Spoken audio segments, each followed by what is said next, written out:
विराट, रोहित, बुमराह, अश्विन नाम चेंज होते रहते हैं पर एक चीज कांस्टेंट रहती है और वो है डबल स्टैंडर्ड्स। ऑस्ट्रेलिया में एक दिन 20 विकेट गिर जाते हैं और रिएक्शन आता है, वाओ यही तो टेस्ट क्रिकेट है, सबसे फाइनेस्ट लेवल का टेस्ट क्रिकेट है, बॉलर्स का गेम है, क्लासिक बॉक्सिंग डे ड्रामा यहां पर चलता है। और कल यही चीज भारत में अगर हो जाए तो हेडलाइन बन जाती है कि भैया इससे घटिया पिच हमने देखी नहीं, आईसीसी को यहां पर इंटरवीन करना चाहिए, टेस्ट क्रिकेट तो यहां पर मर रहा है। इससे बड़ी हिपोक्रेसी मैंने आज तक नहीं देखी और मैं इसको सिर्फ दोगलापन कहूंगा। क्या हुआ है? MCG day 1 boxing day test के बारे में बात करें तो 26 दिसंबर को बॉक्सिंग डे टेस्ट होता है ऑस्ट्रेलिया में। वेन्यू था मेलबर्न क्रिकेट ग्राउंड, इसको क्रिकेट का मंदिर भी कहा जाता है। डे 1 पर क्या हुआ, 20 विकेट गिरे, दोनों टीमें 200 रन भी क्रॉस नहीं कर पाई, सिर्फ फास्ट बॉलर्स का ही यहां पर राज चला। ऑस्ट्रेलिया 152 पर ऑल आउट हुई एंड उसके बाद इंग्लैंड 110 पर ऑल आउट हो गई। मैच डे 1 पे ही टेस्ट मैच का पूरा टेम्पो सेट हो गया है। जॉश टंग के 5 विकेट, मिशेल नशीर के 4 विकेट, स्कॉट बॉलैंड के 3 विकेट। एंड रिएक्शन क्या आया? Pitch assisting seamers, ball nipping around beautifully. मतलब एक्चुअली में आप ये देखिए, ये लोग कह रहे हैं कि ये परफेक्ट बैलेंस है बैटर बॉल के बीच में। नोटिस करिए आपने थोड़ी लैंग्वेज को। अगर यही सेम चीज इंडिया में हो रही होती, जरा इमेजिन करके देखिए, इंडिया वर्सेस इंग्लैंड, अहमदाबाद या फिर Nagpur, day 1 20 wickets, reactions instantly change हो जाते। Dust ball, rank Turner, unfair advantage, BCCI manipulating with pitches. Batsman fail हुए तो पिच खराब है, बॉलर्स डोमिनेट किए तो क्रिकेट की मौत है। और जब यही चीजें ऑस्ट्रेलिया होती हैं तो भैया tradition, heritage, hardcore test cricket, इतनी भारी भारी बातें होती हैं कि पूछिए मत। एंड मेरे लिए तो भैया ये हिपोक्रेसी है। अच्छा, एमसीजी में ये कोई पहली बार नहीं हुआ है। 1901-2 में 25 विकेट्स गिरे थे पहले दिन, इसके बाद 1931 में 20 विकेट, 1994 में 20 विकेट, अब 2025 में फिर से 20 विकेट। 124 साल का गैप और फिर भी कोई हंगामा नहीं। किसी ने नहीं बोला कि एमसीजी की पिच है वो डॉक्टरिंग है, कंगारू कॉन्स्पिरेसी है। सबने बोला हाँ हाँ भैया यहां तो इतिहास लिख दिया गया है। अब यहीं पर लगता है भाई कि इंडिया करे तो स्कैंडल है और ऑस्ट्रेलिया करे तो फोकलोर बन जाता है। क्रिकेट दरअसल सिर्फ बैट बॉल का गेम नहीं रह गया है, ये स्टोरी टेलिंग का गेम बन चुका है। वेस्ट जब डोमिनेट करता है तो ये स्किल बन जाता है, इंडिया जब डोमिनेट करती है तो ये सस्पिशन बन जाता है। ऑस्ट्रेलिया के पेसर्स विकेट लें तो ये रिलेंटलेस अटैक कहलाता है, और अगर इंडिया के स्पिनर्स विकेट लें तो ये अनप्लेएबल सरफेस हो जाता है। सेम आउटकम, लेकिन एडजेक्टिव्स जो होते हैं वो डिफरेंट हो जाते हैं। और ये कोइंसिडेंस नहीं है, ये कंडीशनिंग है, एज सिंपल एज दैट। इसके अलावा और कुछ भी नहीं। जब आप एक्सेप्ट नहीं कर पाते कि ओपोनेंट बेटर है तो सबसे इजी टारगेट पिच ही हो जाती है।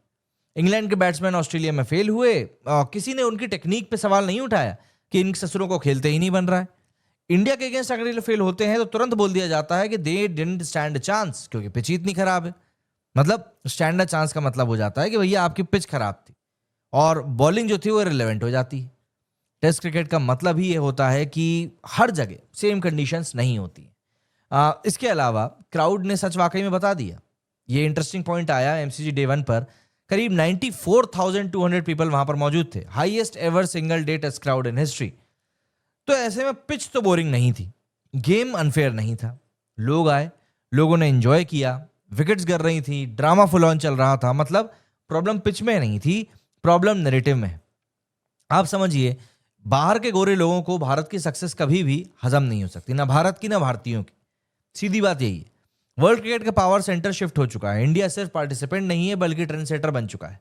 जब इंडिया जीतता है, जब इंडिया डोमिनेट करता है तो पूरा जो पुराने गेट कीपर्स हैं वो काफी ज्यादा अनकंफर्टेबल हो जाते हैं। इसलिए हर एक इंडियन सक्सेस के साथ में एक एक कहीं ना एक धब्बा सा लगा दिया जाता है। पिच की वजह से जीत गए, स्केड्यूलिंग की वजह से जीत गए, क्राउड की वजह से जीत गए, कंडीशंस की वजह से जीत गए। कभी भी टीम की क्वालिटी के ऊपर बात नहीं करी जाती कि नहीं यार इनके पास जो खिलाड़ी हैं वो वाकई में बहुत शानदार हैं और इसीलिए ये लोग मैच जीते।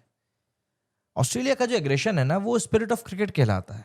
इंग्लैंड 16 रन पर 4 विकेट खो चुकी थी, जो रूट 0 पे आउट हुआ, टॉप ऑर्डर कोलैप्स हुआ, किसी ने कुछ नहीं बोला कि भैया यहां पर तो अनफेयर ट्रीटमेंट मिल रहा है इंग्लैंड को। माइकल नसीर खुद बोलता है कि ball nipping around, perfect balance. ये कोट आता है तो कहीं ना कहीं सुनने में काफी रिस्पेक्टेबल लगता है। कल अश्विन अगर आकर ये बोल दे तो ये हेडिंग बदल जाएगी, मतलब स्पिन फ्रेंडली पिच एडमिशन हो जाएगा। लैंग्वेज मैटर करती है और लैंग्वेज ऑब्वियसली यहां पर बायस्ड है। टेस्ट क्रिकेट का असली मतलब क्या होता है, आपने कभी सोचा है? इसका मतलब फ्लैट पिच नहीं होता, टेस्ट क्रिकेट का मतलब होता है सर्वाइवल। एमसीजी ने बैट्समैन को टेस्ट किया, इंडिया के पिचेस स्पिनर्स को टेस्ट करती हैं। इंग्लैंड के पिचेस स्विंग को टेस्ट करती हैं और हर जगह का अपना एक मिजाज होता है। सब कुछ वैलिड है, लेकिन आलोचना सिर्फ एक डायरेक्शन में की जाए तो फिर कहीं ना कहीं लगता है कि यार नहीं, अब ये तो गलत हो रहा है। और ये कहीं से कहीं तक भी कोइंसिडेंस नहीं बल्कि सिंपल कंफर्ट होता है। प्रॉब्लम विकेट्स गिरना नहीं है, प्रॉब्लम ये है कि इंडिया के सक्सेस को आप नॉर्मलाइज कर रहे हो, वो नहीं किया जाना चाहिए। ऑस्ट्रेलिया करे तो लेगेसी बन जाता है, इंडिया करे तो कंट्रोवर्सी बन जाता है। और जब तक हम ये डबल स्टैंडर्ड्स को कॉल आउट नहीं करेंगे तो ये साइकिल कुछ नहीं करके तो भी ऐसे ही बदस्तूर चलता रहेगा। एमसीजी डे 1 ने क्रिकेट का सच दिखा दिया। 20 विकेट गिर सकते हैं और गेम उसके बावजूद भी ब्रिलियंट हो सकता है। बस फर्क इतना है कि कौन पिच बनाता है और कौन डोमिनेट करता है, ये मैटर करता है। ये पिच की डिबेट नहीं है बल्कि ये एक्सेप्टेंस की डिबेट है। इंडिया का अच्छा करना कई सारे लोगों को अभी भी ठीक नहीं लगता है और इसीलिए वो लोग इस बातों को हजम भी नहीं कर पाते। और ये हिपोक्रेसी है एंड यही रियलिटी है।